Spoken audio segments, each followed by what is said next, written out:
ನಮಸ್ಕಾರ ಎಲ್ಲರಿಗೂ, welcome to my channel. ನಮ್ಮ ಭಾರತದ ಹಿಂದೂ ಧರ್ಮದ ಮೇಲೆ ಸಾವಿರಾರು ವರ್ಷಗಳ ಹಿಂದೆ ಆದಂಥ ಆಕ್ರಮಣದ ಇತಿಹಾಸದ ಬಗ್ಗೆ ನಿಮಗೆಲ್ಲ ತಿಳಿದೇ ಇದೆ. ಈಗಲೂ ಕೂಡ ನಮ್ಮ ಹಿಂದೂ ಧರ್ಮದ ಮೇಲೆ ಕೆಲವೊಂದಿಷ್ಟು ಸೋಕಾಲ್ಡ್ ಬುದ್ಧಿಜೀವಿಗಳು ತಮ್ಮ ಮಾತಿನ ಆಕ್ರಮಣದ ಮುಖಾಂತರ ಟೀಕೆಗಳನ್ನು ಮಾಡ್ತಾನೆ ಇರ್ತಾರೆ. That is all fine. ಯಾಕೆಂದರೆ ಅಷ್ಟು ಆಕ್ರಮಣಗಳಾದರೂ ಕೂಡ ಇನ್ನು ಭಾರತದಲ್ಲಿ ಅಷ್ಟೇ ಅಲ್ಲ, ಜಗತ್ತಿನಲ್ಲಿ ಹಿಂದೂ ಧರ್ಮ ಗಟ್ಟಿಯಾಗಿ ನಿಂತಿದೆ ಅಂತ ಅಂದರೆ ಅದು ನಮ್ಮ ಧರ್ಮಕ್ಕಿರುವಂತಹ ಅಗಾಧವಾದಂತಹ ಶಕ್ತಿಯ ಸರಿ. ಅಂತಹ ಟೀಕೆಗಳಲ್ಲಿ ಇವತ್ತು ನಾನು ಒಂದು ಟೀಕೆಯನ್ನು ಆಯ್ಕೆ ಮಾಡಿಕೊಂಡು ಮಾತನಾಡಬೇಕು ಅಂತ ಇದ್ದೇನೆ. ಏನು ಆ ಟೀಕೆ ಅಂತ ಅಂದರೆ, ಹಿಂದೂ ಧರ್ಮದ ದೇವತೆಗಳು ಪ್ರಾಣಿ ಬಲಿಯನ್ನು ಅಪೇಕ್ಷಿಸ್ತಾರೆ ಅಂತ ಹೇಳಿ ಒಂದು ಟೀಕೆಯನ್ನು ಮಾಡ್ತಿರ್ತಾರೆ. ಖಂಡಿತವಾಗ್ಲೂ ಕೂಡ ನಮ್ಮ ಜನ ಇವತ್ತು ಕೂಡ ಜಾತ್ರೆಗಳಲ್ಲಿರ್ಬೋದು, ಹಬ್ಬಗಳಲ್ಲಿರ್ಬೋದು ಪ್ರಾಣಿ ಬಲಿಯನ್ನು ಕೊಡ್ತಿರ್ತಾರೆ. ಟೀಕೆ ಮಾಡೋದ್ರಲ್ಲಿ ತಪ್ಪೇನೂ ಇಲ್ಲ, ಅದು ನಿಜ ಸಂಗತಿಯೇ ಹೌದು. ಆದರೆ ಎಲ್ಲಿಯೂ ಕೂಡ ಹಿಂದೂ ಧರ್ಮದಲ್ಲಿ ಪ್ರಾಣಿ ಬಲಿಯನ್ನು ಮಾಡಬೇಕು ಅಂತ ಹೇಳಿಲ್ಲ. ವೇದಗಳಲ್ಲೇ ಇರ್ಬೋದು, ಉಪನಿಷತ್ತುಗಳಲ್ಲೇ ಇರ್ಬೋದು, ಪುರಾಣಗಳಲ್ಲೇ ಇರ್ಬೋದು, ಎಲ್ಲಿಯೂ ಕೂಡ ಆ ನಿದರ್ಶನಗಳು ನಮ್ಗೆ ಕಂಡು ಬರೋದಿಲ್ಲ. ಆ ರೀತಿ ನಿಯಮನೂ ಕೂಡ ಇಲ್ಲ. ಅದು ಜನರು ಮಾಡಿಕೊಂಡು ಬಂದಿರುವಂತಹ ವಿಷಯ. ಹಾಗಾಗಿ ಜನ ಮಾಡುವಂತಹ ತಪ್ಪಿಗೆ ಹಿಂದೂ ಧರ್ಮವೇ ಸರಿ ಇಲ್ಲ ಅಂತ ಹೇಳೋದ್ರಲ್ಲಿ ಯಾವುದೇ ರೀತಿಯಾದಂಥ ಹುರುಳಿಲ್ಲ. ಯಾಕೆಂತ ಅಂದರೆ ನಮ್ಮ ಹಿಂದೂ ಧರ್ಮ ಯಾವತ್ತಿಗೂ ಕೂಡ ಅಹಿಂಸೆಯನ್ನು ಪ್ರತಿಪಾದಿಸಿದ್ದಂತು. ಅದೇ ರೀತಿಯಾಗಿ ಪ್ರಾಣಿಗಳಲ್ಲಿ ಸಾಮರಸ್ಯವನ್ನು ತೋರಿಸಿದಂತಹ ಧರ್ಮ. ನಿಮಗೆ ಉದಾಹರಣೆ ಹೇಳ್ತೇನೆ ನಾನು. ನಮ್ಮ ಹಿಂದೂ ಧರ್ಮದ ದೇವತೆಗಳಿಗೆ ಪ್ರತಿಯೊಬ್ಬರಿಗೂ ಒಂದೊಂದು ವಾಹನ ಇದೆ. ನೀವು ಅಬ್ಸರ್ವ್ ಮಾಡಿರಬಹುದು.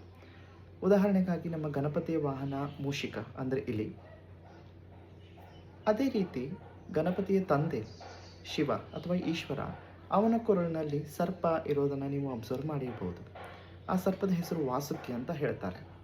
ಸೊ ಶಿವ ಮತ್ತು ಗಣಪತಿ, ಪಾರ್ವತಿ, ಷಣ್ಮುಖ ಅಥವಾ ಸುಬ್ರಹ್ಮಣ್ಯ ಇವರೆಲ್ಲ ಒಂದೇ ಕುಟುಂಬದ ಸದಸ್ಯರು. ಗಣಪತಿಯ ವಾಹನ ಇಲಿಯಾದರೆ ಶಿವನ ಕೊರಳಲ್ಲಿರುವಂಥದ್ದು ಹಾವು ಮತ್ತು ಇಲಿ ನಿಮಗೆ ಗೊತ್ತೇ ಇರ್ಬೋದು. ನಮ್ಮ ಫುಡ್ ಚೈನ್ ಪ್ರಕಾರ ಹಾವಿಗೆ ಆಹಾರ ಇಲಿ. ಅವೆರಡು ಆಬ್ವಿಯಸ್ಲಿ ನೈಸರ್ಗಿಕವಾಗಿ ಶತ್ರುಗಳೇ ಹೌದು. ಅಂಥ ಸಂದರ್ಭಗಳಲ್ಲಿ ಶಿವನ ಕೊರಳಲ್ಲಿ ಹಾವಿದ್ದು ಗಣಪತಿಯ ವಾಹನವಾಗಿ ಮೂಷಿಕ ಅಥವಾ ಇಲಿ ಇದ್ದು ಒಂದೇ ಕುಟುಂಬದಲ್ಲಿ ವಾಸವಾಗಿರ್ತಾರೆ ಅಂತ ಅಂದರೆ ಅದು ಸಾಮರಸ್ಯವೇ ಹೌದು. ಇನ್ನೂ ಸ್ವಲ್ಪ ಮುಂದುವರೆದು ನೀವು ಸುಬ್ರಹ್ಮಣ್ಯ, ಶಿವನ ಮತ್ತೋರ್ವ ಮಗ, ಹಿರಿಯ ಮಗ, ಅವನ ವಾಹನ ನವಿಲಿಗೂ ಮತ್ತು ಹಾವಿಗೂ ಆಗೋದಿಲ್ಲ.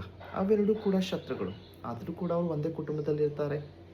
ಮತ್ತೆ ಮುಂದುವರೆದು ಶಿವನ ವಾಹನ ಯಾವುದು? ನಂದಿ. ಹಾಗೆ ಮಾತೆ ದುರ್ಗೆ, ಪಾರ್ವತಿ ವಾಹನ ಯಾವುದು? ಸಿಂಹಕ್ಕೂ ನಂದಿಗೂ ಸಾಧ್ಯವೇ ಇಲ್ಲ.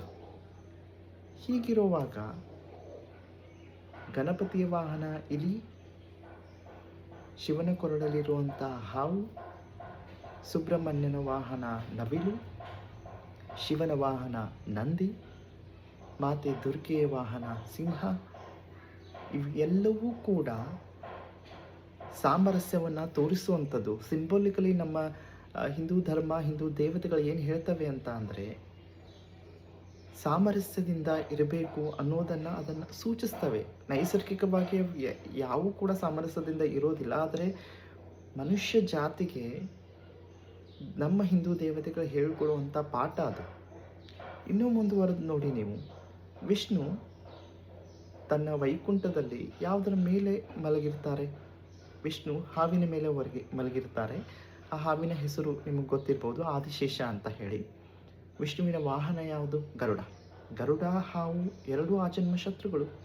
ಆದರೂ ಕೂಡ ವಿಷ್ಣು ಮಲಗಿರುವುದು ಹಾವಿನ ಮೇಲೆ, ಅವನ ವಾಹನ ಗರುಡ.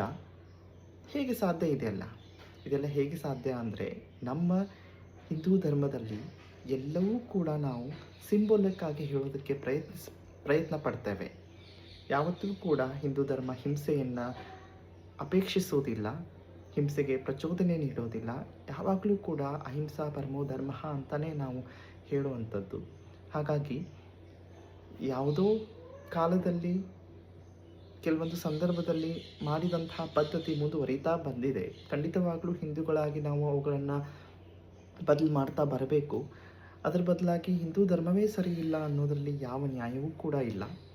ಇನ್ನೂ ಇಂಥ ಹಲವಾರು ಟೀಕೆಗಳು ಹಿಂದೂ ಧರ್ಮದ ಮೇಲೆ ಇದೆ. ಅವುಗಳನ್ನ ನಾನು ತೊಗೊಂಡು ಬರ್ತೇನೆ, ಅವುಗಳಿಗೆ ಕ್ಲಾರಿಫಿಕೇಷನನ್ನು ನಾನು ಕೊಡ್ತೇನೆ. ಆದರೆ ನಾವು ಸನಾತನ ಧರ್ಮದವರು ಸ್ವಲ್ಪ ಜಾಗೃತರಾಗಬೇಕು. ಕೇಳುವಂಥ ಪ್ರಶ್ನೆಗೆ ವೈಜ್ಞಾನಿಕವಾಗಿ ಪ್ರಾಯೋಗಿಕವಾಗಿ ಉತ್ತರ ಕೊಡೋದಕ್ಕೆ ನಾವು ಸಮರ್ಥರಾಗಬೇಕು ಅಂತ ಹೇಳ್ತಾ ಮುಂದಿನ ವಿಡಿಯೋದಲ್ಲಿ ನಾವು ಸಿಗೋಣ. ವಿಡಿಯೋ ಇಷ್ಟ ಆದರೆ ದಯವಿಟ್ಟು ಲೈಕ್ ಮಾಡಿ. Thank you so much.